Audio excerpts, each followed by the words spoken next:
মায়া auto থেকে নেমে শাহরিয়ার ম্যানশনের গেটের সামনে দাঁড়িয়ে আছে। যেই বাড়িতে তার বউ হয়ে ঢোকার কথা ছিল, সেই বাড়িতে আজ রক্ষিতা নামে ঢুকতে হচ্ছে।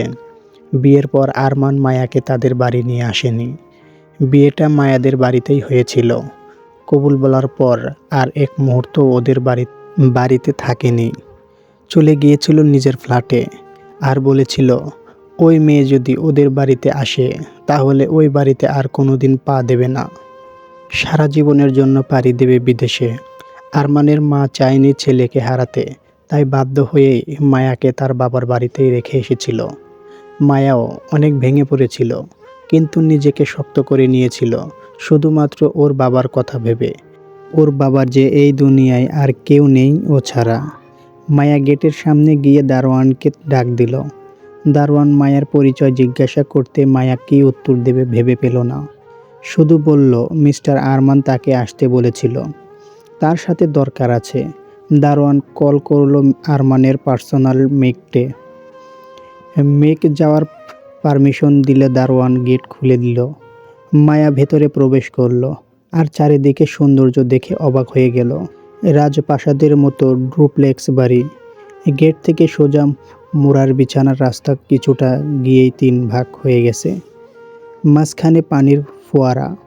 একটা রাস্তা গেছে বাড়ির মেন গেট পর্যন্ত, আরেকটা গাড়ির গ্যারেজ এবং আরেকটা সুইমিং পুল ও বাগানের দিকে। বাগানে ভিন্ন রকমের গাছ, আর সেই গাছে ভিন্ন রং বেরঙের ছোট ছোট লাইট লাগানো। এটা রাত্রিবেলা হলেও চারিদিকে দিনের আলোর মতো স্পষ্ট। চারিদিকে সৌন্দর্য দেখে মায়া মুগ্ধ হয়ে গেল। চারিদিকে দেখতে দেখতে এগিয়ে গেল বাড়ির মেন দরজার কাছে। কেন জানি মায়ার আজ খুব ভয় করছে। কাঁপা কাঁপা হাতে কলিং বেলে চাপ দিল মায়া। আরমান নিজের রুমে সোফায় বসে আছে চোখ বন্ধ করে। ও চোখের উপর এক হাত দিয়ে কি হচ্ছে ওর সাথে কিছু বুঝতে পারছে না। আজ যখন ও ক্লাব থেকে বেরিয়ে অফিসে গেল, তখন অফিসে কোনো কাজেই মন বসাতে পারছিল না। বারবার শুধু মায়ার বলা কথাগুলো মনে পড়ছিল। কেন জানিও মানতে পারছিল না যে মায়া আজ অন্য কোনো পুরুষের সাথে রাত কাটাবে। সারাটা দিন ওর নিজের কাজে মন বসাতে পারেনি।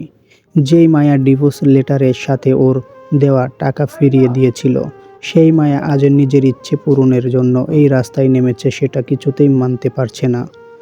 কিভাবে মানবে? ও যে খুব ভালো করে বুঝতে পেরেছিল ওটা মায়ার প্রথমবার ছিল, আর তার প্রমাণ ছিল বিছানায় লেগে থাকা ব্লাডের দাগ। কিন্তু মায়া যে বলছিল ও এর আগেও অন্যর সাথে। না না, আর কিছু ভাবতে পারছিল না আরমান। ওর মাথা হ্যাং হয়ে যাচ্ছিল।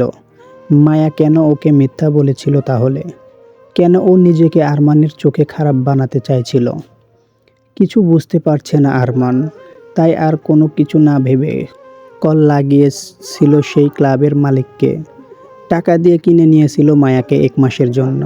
মায়া আসার সময় হয়ে গেছে, হয়তো কিছুক্ষণের মধ্যেই চলে আসবে। আরমান সোফায় আধশোয়া হয়ে শুয়ে নিজের করা কাজের কথা ভাবছিল আর বিরক্তও হচ্ছিল। ও কেন এত আগ্রহ দেখাচ্ছে মায়ার বিষয়ে? কেনই বা রাগের মাথায় হুট করে মায়াটাকে 1 মাসের জন্য কিনে নিল ও? আর কেনই বা মায়ার সাথে রাগের মাথায় রাত কাটালো?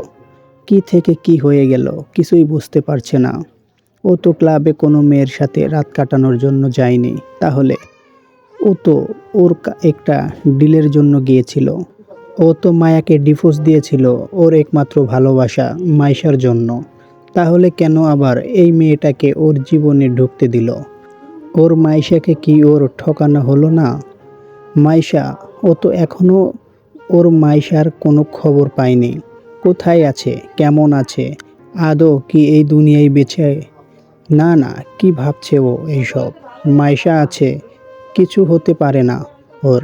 ঠিক একদিন খুঁজে পাবে ও ওর মাইশাকে। হঠাৎ দরজায় নক দেওয়ার শব্দ নিজের ভাবনা থেকে বেরিয়ে এলো আরমান। সোজা হয়ে বসে দরজার ওপাশে থাকা ব্যক্তিকে আসার অনুমতি দিয়ে বলল, কাম অন। দরজা খুলে প্রবেশ করলো আরমানের পার্সোনাল মেড রুবি। এই রুবি আরমানের সমস্ত কাজ করে। আরমানের খাওয়া দাওয়ার, রুম গোছানো, কাপড় ধোয়া থেকে শুরু করে সমস্ত যাবতীয় কাজ রুবি দেখাশোনা করে। বয়স ২৬ বছর, এর কাছাকাছি। রুবি রুমে ঢুকে বলল, স্যার, যেই মেয়েটির আসার কথা ছিল উনি এসে গেছেন। আরমান বুঝতে পারল রুবি মায়ার কথা বলেছে। আরমান বলল, ঠিক আছে, তুমি ওকে আমার রুমে পাঠিয়ে দাও। আর দরকার হলে আমি তোমায় ডেকে নেব।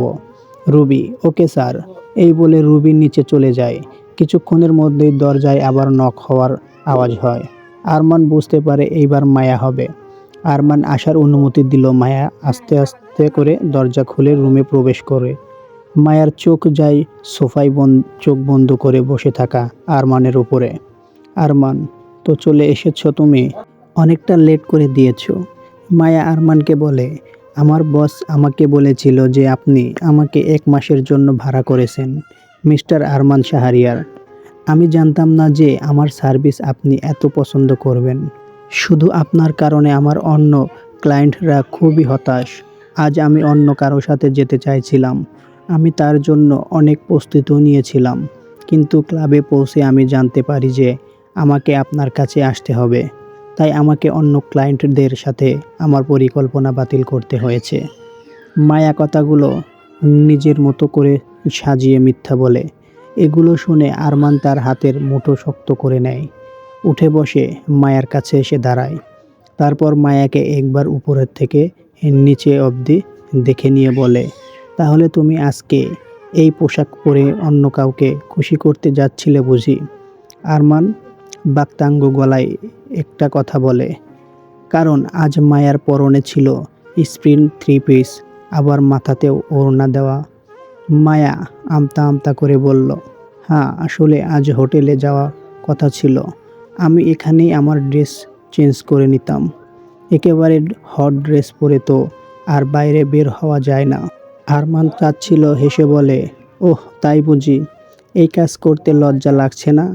আর হট ড্রেস পরে বাইরে বের হতে লজ্জা লাগছে?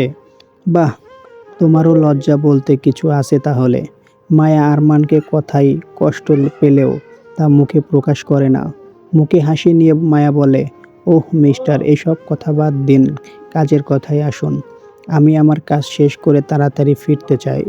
আরমানের মুখের অভিব্যক্ত আরও কঠিন হয়ে যায়। খুব তাড়া দেখাচ্ছি তোমার এই কাজ করার জন্য। আচ্ছা যাও, আমার ডিনার নিয়ে আসো আমার রুমে। তোমার জন্য এখনও আমার ডিনার করা হয়নি। আর অবশ্যই নিজের হাতে রান্না করে আনবে। কথাটা শুনে মায়া যেন আকাশ থেকে পড়ল। হোয়াট? আমি মনে হয় ভুল শুনেছি। কি বললেন আরেকবার বলুন। আরমান চোখ সরু করে বলল, তুমি ঠিকই শুনেছ। আমি তোমাকে বলেছি আমার জন্য রান্না করে নিয়ে আসতে। মায়া ভ্রু কুঁচকে বলে, আমার কি আপনার বাড়ির মেড মনে হয়? আমি তো এখানে রান্না করতে আসিনি। আমার কাজটা ঠিক আপনি খুব ভালো করে জানেন। তাই আমি আপনার জন্য রান্না করতে পারবো না। আরমান, আমি তোমাকে কিনছি পুরো 1 মাসের জন্য। আজ থেকে পুরো 1 মাস তুমি শুধু আমার বিছানায় থাকবে। আর এই 1 মাসে তোমাকে শুধু আমাকে খুশি করতে হবে। এই সময়ের মধ্যে অন্য কারো দিকে তাকাতেও পারবে না তুমি। তাই আমি যা বলবো চুপচাপ শুনবে। আরমান শাহরিয়া মায়ার কানের কাছে এসে খুব লোভনীয় কণ্ঠে কথাগুলো বলল, যার কারণে মায়ার লোমকূপ দাঁড়িয়ে গেল। মায়া এক ঝটকায় আরমানের থেকে দূরে সরে এলো। তারপর রাগ নিয়ে বলল, হ্যাঁ, আপনি আমায় কিনেছেন, কিন্তু এই কাজের জন্য তো নয়। আমার কাজ শুধু আপনাকে বিছানায় খুশি করা। আপনাকে বাড়ির কাজের লোক হয়ে তো আসিনি। আরমান বলল, তুমি কি পেপারে সাইন করার সময় দেখোনি ওখানে কি শর্ত দেওয়া ছিল? এখানে স্পষ্ট করে বলা আছে, এই 1 মাস আমি যা যা বলবো তোমাকে আমার সব কথা শুনে চলতে হবে। তাতে ঘর মোছা হোক বা রান্না করা বা আমায় জামা কাপড় ধোয়া, আমি যা যা বলবো সব তোমায় শুনতে হবে। মায়া অবাক হয়ে বলল, পেপার? কিসের পেপার? কী সব বলছেন আপনি? এই কথা তো ছিল না। আরমান তখন বলল, এখানে আসার আগে কন্ট্রাক্ট পেপারে সাইন করে আসোনি তুমি? তোমার বস তোমার সাইন নেয়নি? আমার মনে হয় ওই পেপারটাও তোমার ওই ব্যাগেই আছে, দেখে নিতে পারো। মায়া মনে পড়ে গেল পেপারে সাইন করার কথা। মায়া যখন ক্লাব থেকে বেরিয়ে এসেছিল তখন ওর বস আবারও ওকে কল করে ডাকে। মায়া গেলে মায়াকে একটা পেপার দেয় সাইন করার জন্য। মায়া জিজ্ঞাসা করলে ওর বস জানায় ওদের ওখানে কাজ করলে এটাতে সাইন করতে হয়। মায়াও আর কোনো কিছু না ভেবে ওই পেপারে সাইন করে দেয়। সাইন করা হয়ে গেলে মায়াকে যেতে বলে। মায়াও চলে আসছিল, কিন্তু ক্লাব থেকে বেরোনোর আগেই ওর বস আবারও ওর পিছু পিছু ছুটতে ছুটতে আসে আর একটা ফাইল ধরিয়ে দেয় মিস্টার আরমান শাহরিয়ারকে দেওয়ার জন্য। মায়া তাড়াতাড়ি হাতে থাকা ব্যাগটা খুলে ফাইলটা বের করে, আর ফাইল থেকে বের করে সেই সাইন করা কাগজ, আর কাগজটা পড়ে দেখতেই মায়ার মাথায় যেন আকাশ ভেঙে পড়ে। তো গাইস, আজকে এই পর্যন্তই। আমার গল্পটি যদি ভালো লাগে অবশ্যই চ্যানেলটি সাবস্ক্রাইব করে পাশে থাকা বেল আইকনটি প্রেস করবেন। সবাই ভালো থাকবেন, সুস্থ থাকবেন। আল্লাহ হাফেজ।